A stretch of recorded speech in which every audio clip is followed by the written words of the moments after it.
ဒီကဘာပေါ်မှာအဆိုးဆုံးနဲ့အယုံမှန်ဆုံးမိဘတွေဆိုတာရှိနိုင်ပါမလားအခုကျွန်တော်ပြောပြပေးမယ်ဖြစ်ရမှန်ဇလန်းလေးကတော့ပရိသတ်တို့ရဲ့စိတ်ကိုတုံးလုံးခြောက်ချသွားစေမှာအတေးချပါပဲ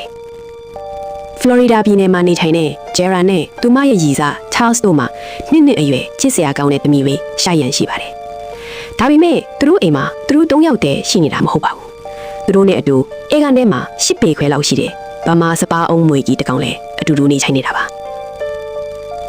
ဒီလောက်အန်ရများတဲ့တတော်ဝါကြီးကိုမှန်အိမ်ထဲမှာထည့်ထားပြီးမယ်အဖုံးကိုတော့တေးသေးချာချာတောက်ခတ်ပြီးပိတ်မထားခဲ့ပါဘူးမယုံနိုင်စရာကောင်းတာကတော့မွေးအင်းရဲ့အဖုံးကိုစောင်းတထဲနဲ့အုပ်ပြီးအချိတ်လေးတွေနဲ့ပဲတွဲထားခဲ့တာပါ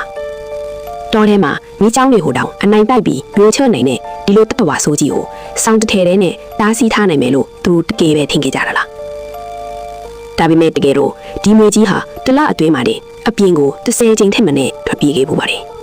အခြေအနေတွေကတဖြည်းဖြည်းနဲ့စိုးရိမ်စရာဖြစ်လာခဲ့ပါပြီဆွေမျိုးတွေကငွေအတွက်ပုံလုံးကြုံတဲ့အိမ်တစ်ခုဝယ်ပေးမယ်လို့တန်းနှင်းခဲ့ပြီးမြဲ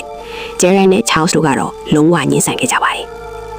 နောက်ဆုံးမှာတော့ကလေးသူငယ်စောင့်ရှောက်ရေးအဖွဲ့အစည်းတိုင်ကြားစာတွေရောက်သွားခဲ့ပါတယ်တာဝန်ရှိသူတွေလာစစ်ဆေးတဲ့အခါမှာတော့အိမ်ထဲမှာမူးယစ်ဆေးဝါးတွေအကြီးအကျယ်ထုံဆွဲနေရကိုတွေ့လိုက်ရပါတယ်ဂျယ်ရန်တို့ဇနီးမောင်နှံကလည်းသူတို့မူးယစ်ဆေးသုံးတာကိုဝန်ခံခဲ့တယ်လို့ဆက်ပြီး3ဦးမှချစ်ချောင်းကိုလည်းအတီးလင်းဖြိုခဲ့ကြပါတယ်အိမ်ထဲမှာအန်ရရှိတဲ့မွေးကြီးကခဏခဏလွတ်နေတယ်မိဘတွေကလည်းမူးယစ်ဆေးတွေထုံနေတယ်ဒီလောက်တိတာနေတဲ့အန်ဒီရဲ့ကြီးကိုစုံစမ်းစစ်ဆေးရေးအဖွဲ့ကဘာကြောင့်မှမသိပဲဒီအတိုင်းပဲအမှုပိတ်လိုက်ပါတော့တယ်ဘယ်သူမှမထင်ထားတဲ့အလစ်ပြောင်းတစ်ခုကအမှုပိတ်ပြီးနှစ်ပတ်တောင်မပြေခင်မှာပဲဖြစ်ပွားခဲ့ပါတယ်2009ခုနှစ်ဇွန်လ30ရက်နေ့မှာဂျယ်ရာနဲ့ချားစ်တို့ဟာမူးယစ်ဆေးတွေအလုံးအကျုံသုံးပြီးတတိလွတ်မိမျောနေခဲ့ကြပါတယ်အဲ့ဒီအချိန်မှာပဲစပါးအုံးငွေကြီးဟာသူ့ရဲ့မှန်အိမ်ထဲကနေထပ်ပြီးလွတ်ထွက်သွားခဲ့ပါပြီဒီတစ်ခါမှာတော့ငွေကြီးဟာအဲကန်ထဲမှာပဲရှောက်သွားနေခဲ့တာမဟုတ်ပါဘူးသူဟာခလေးလေးအိမ်နေတဲ့အခန်းထဲကိုတိတ်တိတ်ဆိတ်ဝင်သွားခဲ့ပါတယ်